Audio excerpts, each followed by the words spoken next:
Zuma faces a second no-confidence motion by a member of the ANC National Executive Committee. Senior party official Joe Nchitenze tabled the motion at the NEC meeting in Irene yesterday. A report suggests the motion is backed by axed Tourism Minister Derek Hanekom, Health Minister Motsoaledi, and Deputy Health Minister Phaahla. Well, Zuma survived a previous no-confidence motion brought against him by Hanekom. You'll remember that back in November. Now, Dr. Ivor Sarakinsky from the Wits School of Governance joins us this morning to discuss the developments. It's such a pleasure to have you with us. It's a busy morning, but thank you so much for your time. Real pleasure. You know, a little bit earlier, behind the scenes, you spoke about the analogy of it being a night of the long knives, the Operation Hummingbird. We've seen a lot of similar heightened tension environments around President Jacob Zuma. You'll remember at the release of the state capture report, you know, when a number of issues have come to the fore, controversy and him go hand in hand, it seems. What makes this time any different? Well, firstly, you've got a much more concerted campaign from within the ANC to get him to step down. And that suggests that the numbers in the NEC have changed following all of these scandals. And we've been predicting that over time the NEC would shift. And I think we're seeing that now. In particular relevance in terms of a recent development is the ANC's disastrous performance in the by-election results in northern KZN and in the North and Western Cape, sure, where the numbers show a decline of around 10% from August 2016. And in terms of electoral issues and pressures, a 10% loss means that the ANC is not guaranteed of holding power in 2019. So I think all of these things have come together and put enormous pressure on the leadership of the ANC to act decisively now.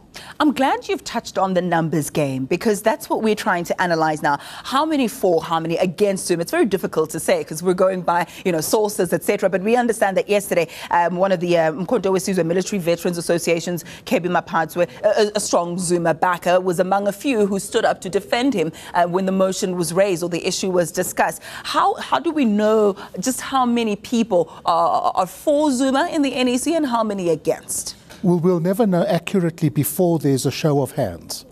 The only way we can kind of estimate and intuit what the dynamic is in terms of the confidence of the motions put forward.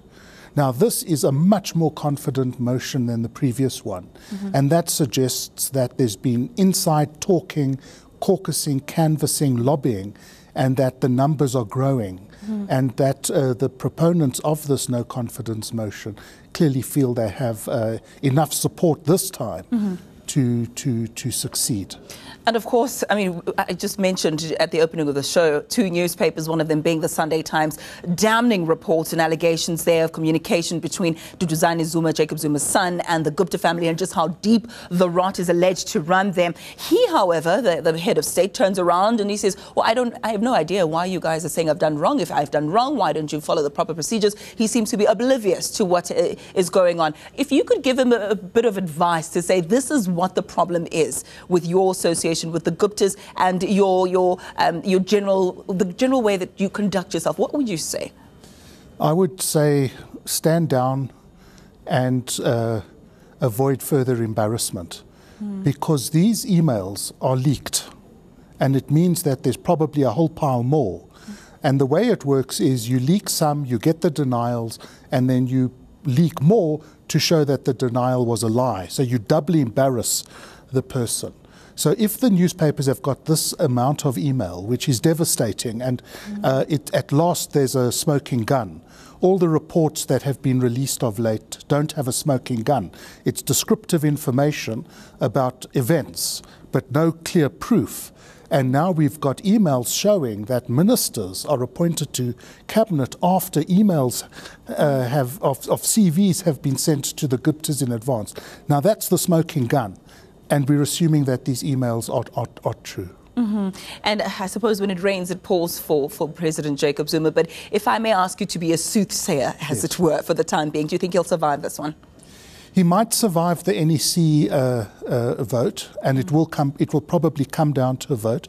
The NEC normally works on a consensus approach, so you argue it, and the argument can go on for days, if not weeks, until you persuade everyone to act on a consensus.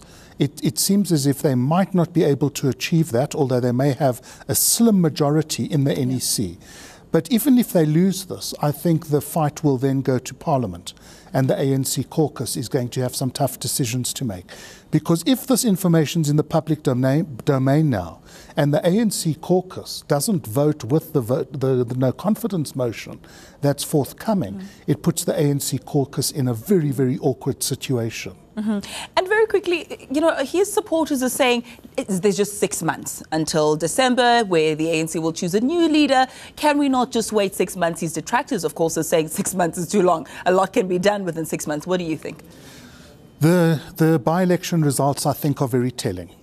And I think that the damage to the ANC's credibility is such that 6 months is probably too long in terms of rebuilding the party, getting credibility back, getting citizens to trust them again, that the rejuvenation, the restructuring, the reorganization has to begin immediately if they are going to survive 2019. Because if the ANC loses power in 2019, they in the opposition benches. And as opposition parties know, it's not easy to get into power if you're on the opposition.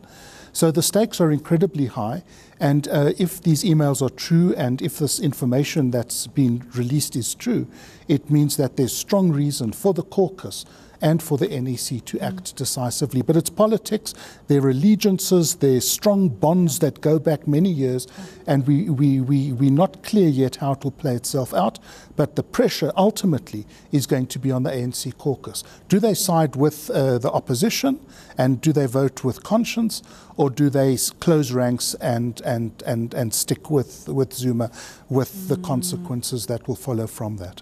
We'll have to leave it there for the time being. Thank you so much for your insight so early in the